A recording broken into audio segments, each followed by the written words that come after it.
The Do's and Don'ts newsletter proudly presents this story from issue number 2, published December 1st of 2023. Every month the Do's and Don'ts retro newsletter publishes retro memories submitted by our readers. For the month of December 2023, we have the following submissions.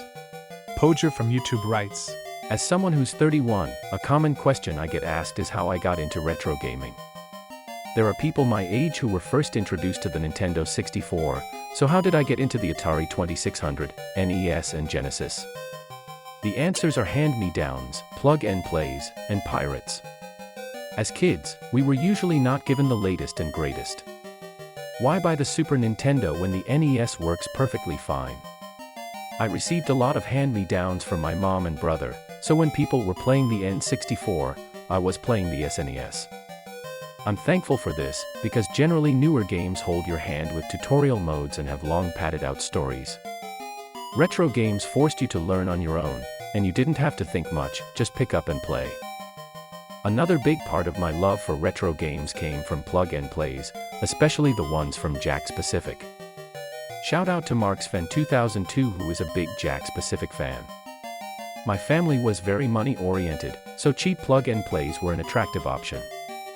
Only $20 for 5 to 10 games in a single unit, how could we go wrong? My first plug-and-play was the Atari 10-in-1, which featured all 2600 titles.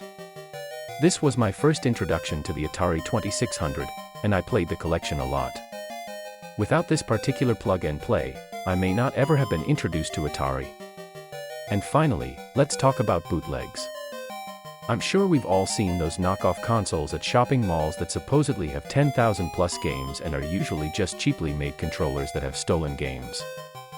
Most of these are NES titles that were duplicated multiple times to reach the 10,000 game count. These were huge because they featured Japanese exclusives like Circus Charlie, Twin Bee, and Tarctic Adventures, and others. This showed me that there was a lot more to retro gaming than what we got in the US, and it made me interested in looking for what else was out there. It's weird to think that bootlegs would have such a positive impact on me, but it did, and I'm sure others were positively impacted by them too because they gave exposure to franchises that didn't exist in the US. So that's essentially how it happened, coming from a money-oriented family that didn't care about having the latest and greatest technology. The convenience of plug-and-plays and bootlegs, and my preference for simplicity also helped. But no matter how it happened, I'm glad it happened.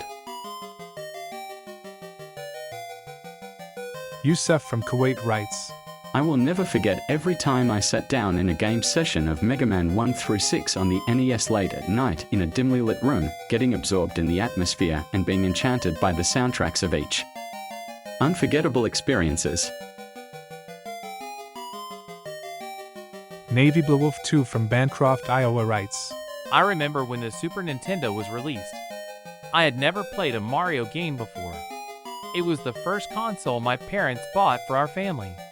My brother and I would collect empty soda cans on Saturday mornings and exchange them for a few dollars to buy day-old donuts and a 20-ounce soda. We'd finish watching Saturday morning cartoons on ABC, switch the TV over to the Super Nintendo, and play Super Mario World for hours.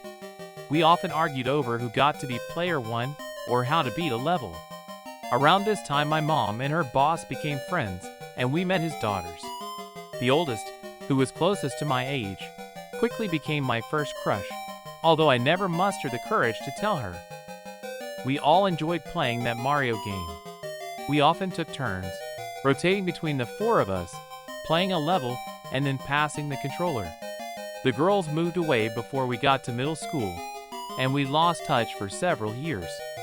I can't play or think of Super Mario World without thinking of my crush and all the fun we had.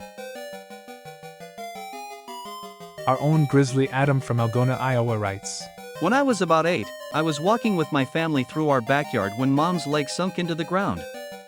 She had found a large void with a narrow opening. I don't know if this hole was the result of an old structure, if it was a narrow cave, or even if it was where a massive tree had stood many years before. We dumped all manner of things into the seemingly bottomless hole. Food scraps, cat litter, and even the ashes from the wood stove all went inside. About 5 years later, the bottomless pit was finally filled. To submit your own memory, visit our homepage at dasanddontstopmywebcommunity.org and click on the link labeled Submit Your Retro Memories to be included in a future issue.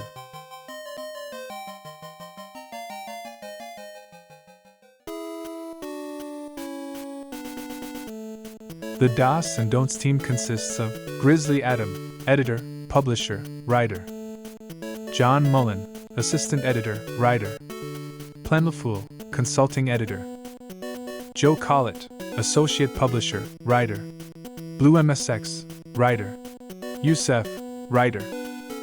Visit our website at dasanddontstopmywebcommunity.org. And don't forget to write to us, submit your retro memory, or most importantly, sign up for the newsletter.